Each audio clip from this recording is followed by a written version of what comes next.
오늘은 11월 22일 욥기 29장 18절부터 25절까지 말씀입니다. 욥은 이렇게 어려움을 당하는 가운데에 자기가 스스로 고백을 하는데요. 나는 내 미래를 기대하며 살았다라고 고백을 합니다. 왜냐하면 욥이 자기 미래를 기대할 수밖에 없었던 이유는 여러 가지가 있었겠지만 너무 순적한 인생을 살았기 때문에 그렇죠. 자, 18절부터 한번 읽어볼게요. 내가 스스로 말하기를 나는 내 보금자리에서 숨을 거두며 나의 날은 모래알같이 많으리라 하였느니라. 나는 안락하게 내 집에서 숨을 거둘 줄로 알았고 그리고 나의 날은 모래알같이 많을 것이다. 물질도 그리고 자식도 그리고 성공도 굉장히 많아질 것이라고 예상을 했다는 거예요. 19절 내 뿌리는 물로 뻗어나가고 이슬이 내 가지에서 밤을 지내고 갈 것이며 내 영광은 내게 새로워지고 내 손에서 내 화살이 끊이지 않았노라. 한마디로 장밋빛 인생을 기대하며 살았는데 내가 지금 이러한 현실 속에 닥칠 줄은 꿈에도 몰랐다. 난 너무 힘겹고 너무 괴롭다라고 말하는 거예요. 사람들은 대부분이 이렇게 자기 확신 속의 세상을 살아갑니다. 그러니까 지금 여러분들이 항상 염두에 둬야 될 것은 미래는 내 것이 아니에요. 그래서 사람들은 다 미래가 내 것이라고 착각을 해요. 내가 이렇게 마음을 품고 내가 지금 이렇게 사니까 앞으로 내 미래도 이렇게 될 거야. 내가 비록 건강하니까 미래도 건강할 거야. 내가 지금 잘 되고 있으니까 미래도 잘 될 거야 라고 하는 자기 미래에 대한 기대가 다 늘 있다는 거예요. 그래서 세상의 관점과 세상의 논리로 세상을 살아가는 사람들이 있어요. 그런데 지혜로운 사람들은 누굽니까? 세상의 관점으로 사는 것이 아니라 하나님이 이 미래를 책임질 거야 라는 기대감을 갖고 하나님을 의지하며 살아가는 거예요. 그렇게 되면 이 세상에서는 환난을 당할 수도 있고 좁은 길을 걷기 때문에 다른 사람들보다 조금 더 내가 고통스러울 수도 있어요. 그러나 나의 미래는 하나님께 달려있기 때문에 반드시 승리할 것을 기대하며 사는 것이죠. 욥은 스스로 고백하는 거예요. 내 미래는 내가 너무 낙관했다. 그런데 세상에 살다 보면 이 미래를 자기 확신으로만 살 수가 없어요. 내가 원하는 대로 살 수가 없는 거죠. 그러니까 우리에게는 누가 필요한 겁니까? 하나님이 필요한 거예요. 저와 여러분들에게는 그래서 주님이 필요한 것이다 라는 것이죠. 오늘도 주 예수를 의지하며 하나님을 의지하며 우리는 살아가야 된다라는 거 아니겠어요? 21절과 22절을 보면 욥이 과거를 회상합니다. 무리는 내 말을 듣고 희망을 걸었으며 내가 가르칠 때 잠잠하였노라. 내가 말한 후에는 그들이 말을 거듭하지 못하였나니 나의 말이 그들에게 스며들었음이라. 욥이 과거를 생각하는 거예요. 내가 예전에는 어떤 말을 하든지 간에 사람들은 내 얼굴을 바라보고 내 목소리에 귀를 기울였다. 그리고 내가 말할 때마다 그 말로 사람들은 희망을 얻었고 소망을 얻었다 라는 거예요. 왜? 욥이 물질적으로 풍성했고요. 그리고 온전했어요. 그리고 하나님께 신실했어요. 자녀의 복도 많이 받았어요. 그러니까 이와 같은 복을 받은 사람이 세상에 완전한 이렇게 많은 복을 받은 사람이 없어요. 그러니까 주위 사람들이 욥을 바라볼 때 거의 존경의 눈으로 바라본 거죠.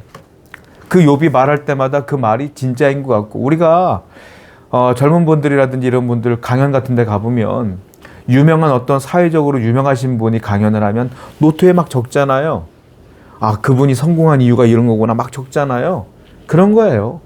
욥이 성공했기 때문에 그 사람의 말을 다 적고 귀담아 듣고 그대로 살려고 하고 애를 쓰고 이런 모습인 것이죠. 그 얘기를 지금 욥이 하고 있는 거예요, 계속. 그런데 욥이 어떻게 됐어요? 갑자기 나락으로 뚝 떨어져 버린 거예요. 그 성공했던 우리가 존경했던 욥이 갑자기 전혀 정반대의 삶을 살게 된 거예요. 무슨 말일까요? 주위의 사람들은 내가 존경했던 어떤 인물들이 갑자기 추락해버리면 그 충격은 몇 배가 되는 겁니다. 안 그러겠어요? 당사자도 마찬가지겠지만 주위에 있는 사람도 충격을 받아요. 여러분, 그러므로 우린 기억해야 돼요. 사람은 온전한 것 같지만 온전하지 않아요. 사람은 완전히 승승장구하는 것 같지만 언젠가는 하나님께서 돕지 않으면 나락으로 떨어질 수밖에 없는 게 사람이라 언젠간 추락할 수도 있는 거예요.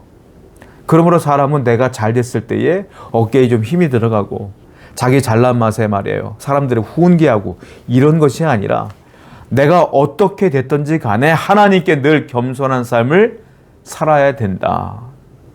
하나님께 늘 겸손하라. 그래야 하나님의 은혜가 있다라는 거예요. 오늘도 여러분들이 조금 잘 된다고 해서 교만할 필요도 없고요. 안 된다고 해서 절망할 필요도 없는 거예요. 겸손은 뭡니까? 교만과 절망 사이에 있는 게 겸손이에요. 그러니까 오늘도 하나님을 늘 인식하면 겸손할 수밖에 없죠. 겸손한 삶을 살아가는 여러분 되기를 축원드립니다. 또 23절과 24절을 볼게요. 그들은 비를 기다리듯 나를 기다렸으며 봄비를 맞이하듯 입을 벌렸느니라. 그들이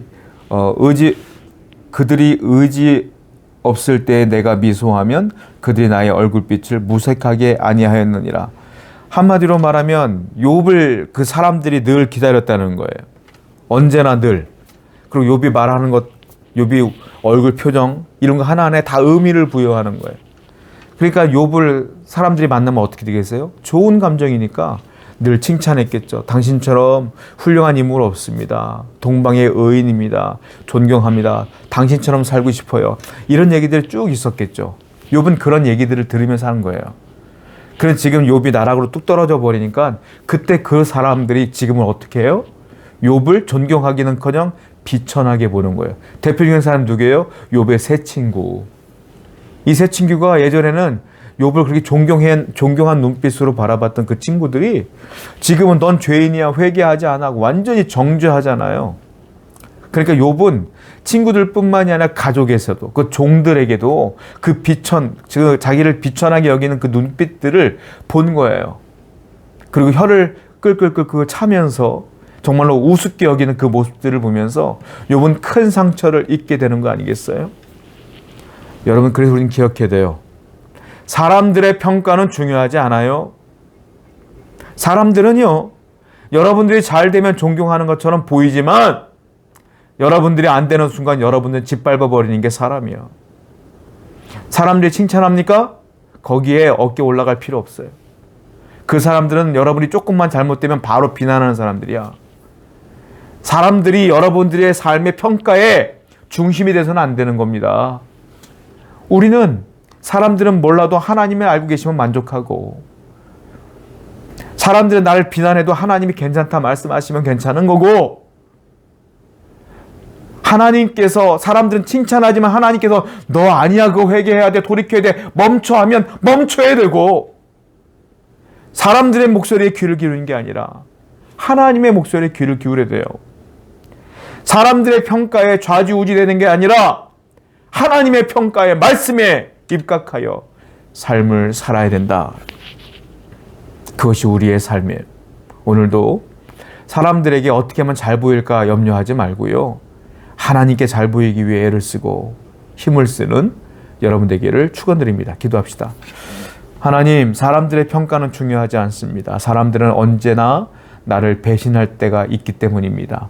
그러나 우리 하나님은 신실하신 분으로서 내가 잘 될 때나 내가 나락으로 떨어질 때나 늘 함께 하시는 줄 믿습니다. 그 하나님을 붙들고 오늘도 겸손하게 말씀대로 살아갈 수 있도록 인도하여 주옵소서. 예수님의 이름으로 기도드렸습니다. 아멘.